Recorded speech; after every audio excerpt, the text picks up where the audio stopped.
I never sat beside somebody either, or like pair programmed or pair terminaled, which is probably different than programming. It's like just like let me just see how you hack to really be like, oh well, I'm really missing something with tmux. Like I've used it.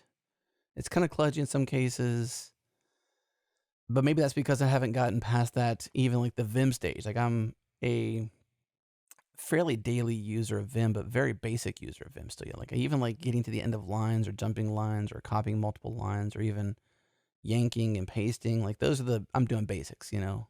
I can at least get out of it. So thank you very much. But, you know, with tmux, I've never gotten past the whole training wheels let me actually find usefulness because I guess I just haven't. Well, Nick, you're a tmux user, right? Yeah. Give that on the pitch. Okay.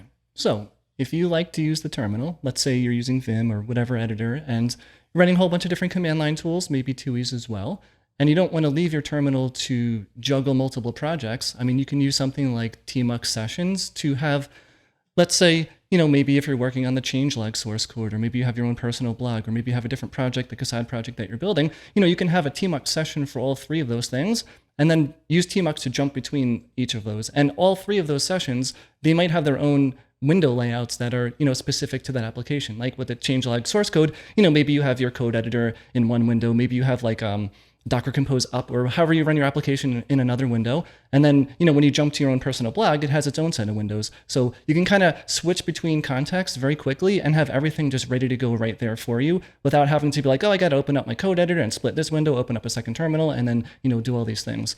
That's typically how I use tmux in my day-to-day, just to help me juggle a lot of different things. Because I have probably like 11 or 12 different tmux sessions, basically 11 or 12 different projects. And yeah, they're all laid out a little bit different.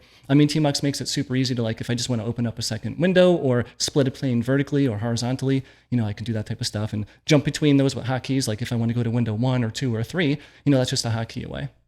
Yeah, I've been there to do some of those things. I definitely am not a daily driver in the terminal where I'm like effective and efficient on the daily. My work is generally outside of that. My tinkering is more in it. So I haven't found the need to be like, let me obsess over the tooling so much.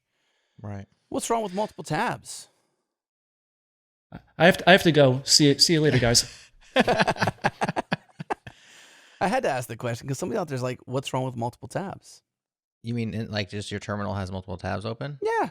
It's like a new tab. Yeah, new tab, yeah, exactly. Well, then you have to set that back up again later. So that's the reason. It's like the setup, the teardown. So let me give you an example that maybe would be enticing for you, because you SSH into local boxes. Multiple machines. Yeah. Yeah. Exactly. So this is less of a problem as it used to be, but SSH sessions, which have not the best internet, like obviously on your LAN, you're gonna have good connections all the time.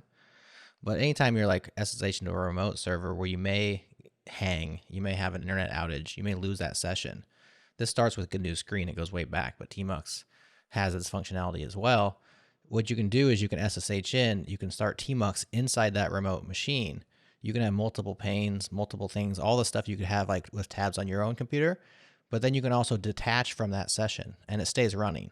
Mm-hmm. And so you can set it up so like if you accidentally close your laptop and you're like, dang, I had 3 tabs open, SSH into this machine. Right, moving files around, doing different stuff, yeah. Now you basically just lost the connection to all that setup, which is still live on that remote server. So the next time you SSH in, you just tell tmux to connect to that session you had going and everything's magically back.